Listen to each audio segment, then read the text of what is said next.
so in our warm-up, guys, obviously we're doing legs, so it's super important that when we're training legs, a lot of people talk about stretching creating risk. Show me an article that showed that stretching resulted in an injury. Typically, most people don't stretch, and that's what creates an injury. So the way that we do things here is we do things very precisely and very smartly, so that way we don't increase the risk or the likelihood of creating injury.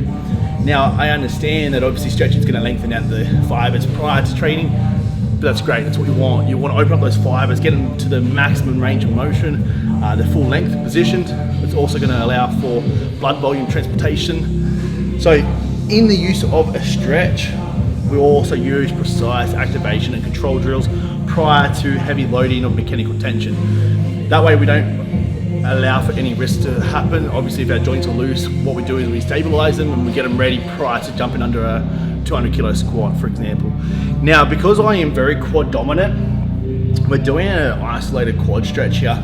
Now, what it does is it allows me to really focus on the quad. Typically, when people try and stretch their quad, they don't actually get a good enough hip extension. So the psoas and hip flexors are very tight. I typically get lower back pain, a little bit of glute inactivations when I train.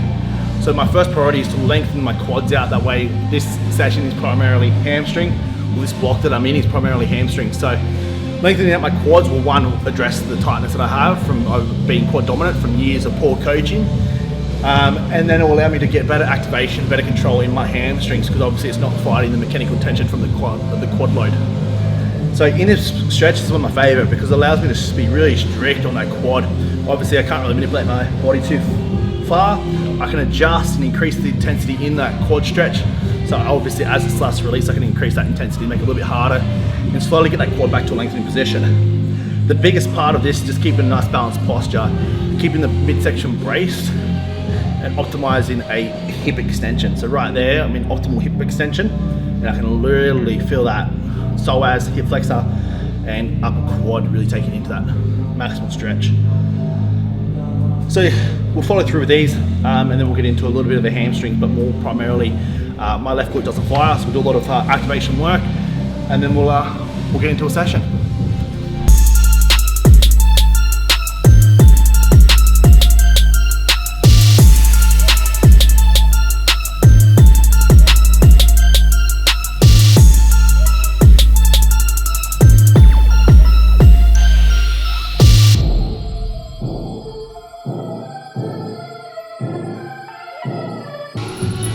So we just finished hip airplanes. So hip airplanes are really good for stability.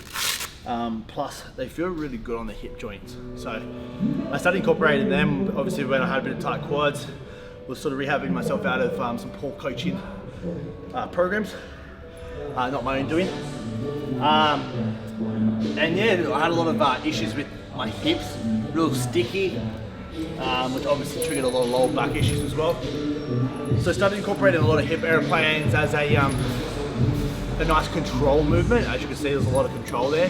What it does is really like focuses on the plane and the alignment of the hip, but as well it gets all of the muscles internal to really switch on and synergistically stabilize the hips.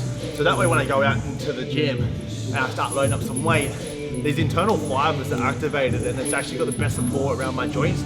Even the ankle, you know, as you're on one foot, you're constantly balancing out. So you really turn on a lot of the micro fibers you don't really consider when you train.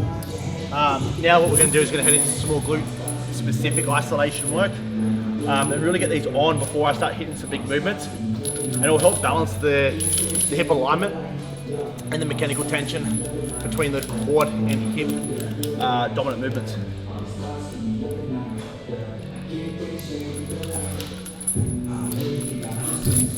All right, so glute med, this is going to specifically target. So laying on your side on the bench, get a good base of support, however you want to do it, probably one leg in front. The purpose of this is glute med. So you want to keep yourself centered midline, and you want to have this foot literally back, because that's what we're focusing on. We're focusing on glute med. So have that leg back and out to the side. Glute med on, disabling any lateralis and hip flexor engagement. So really keep yourself upright, don't let your body roll, then transfer the weight, keep your body stabilized, and into that glute med. Now my left side here is really weak. It's something that I quite struggle with. And that's just because I was very left leg dominated back when I used to play a lot of sport. And then obviously coming into weight training, it was never addressed. So now we spend a lot of time rehabbing this issue. But this is where experience takes over. So a lot of people have a lot of imbalances, especially our clients, and they don't even consider to work on it. So it's really important that you get a coach who knows and work on them. Alright, so I want to show a demonstration of 3 abdominal exercises that you will perform back to back. And these are the 3 best exercises in my opinion. For the most part, there's a couple other ones, but we're just going to do this kind of 3-part circuit today. I'm going to do the exercises and kind of talk as I'm doing it, so it'll be a little hard to talk now for the time. But basically, the first thing we're doing is lying back.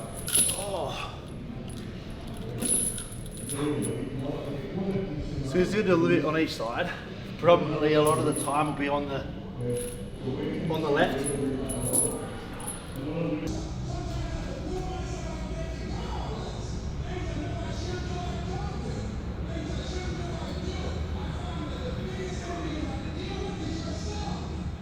Another really useful tip is really just squeeze the bum, squeeze your glutes, squeeze them forward, maximize hip extension. The greater hip extension you get, the greater glute engagement, so just remember that.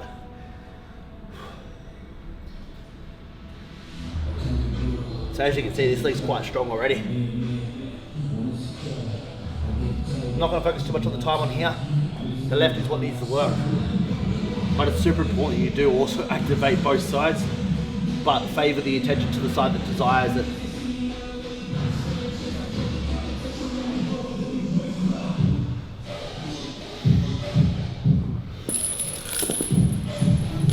We're going to do 2 rounds on the left, and then you want to try and walk. It's like a giraffe trying to walk again.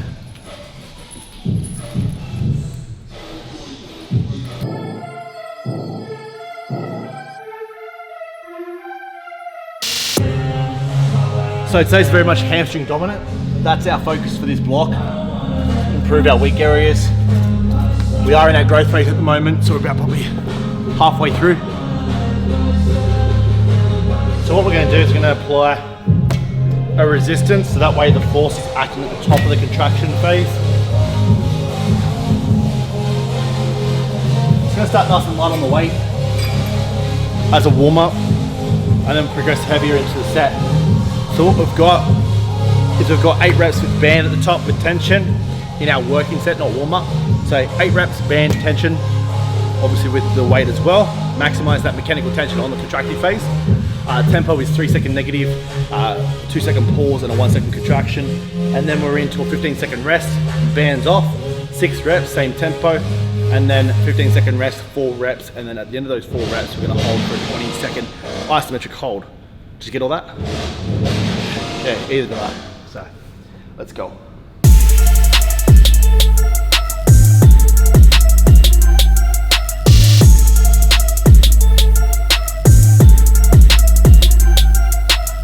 At first it was a warm-up, just getting used to this machine. Obviously I'm used to more of a pin-loaded weight machine. It's obviously a free weight mechanical machine. So what we're going to do is we're going to head into a hard isometric hold in the contraction. We're going to hold that to a complete failure. So whether that takes me 5 minutes, 2 minutes, 1 minute, to complete failure. Then we're going to pump out 8 to 10 reps with a 3-second hard contraction.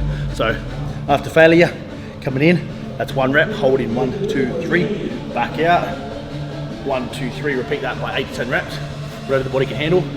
And then when I'm near failure, then start 20 partial reps.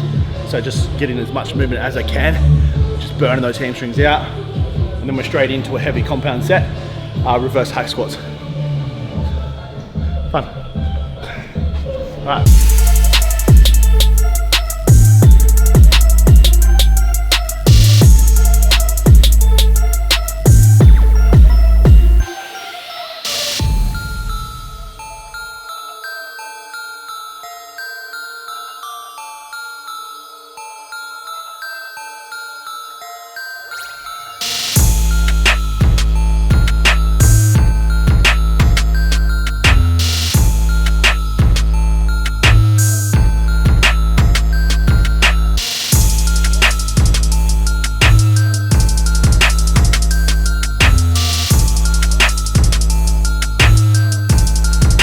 So we've got our vertical, not a vertical, our horizontal leg press, and then we're going to finish off on a nice little superset for calves, and then we're out. That's it.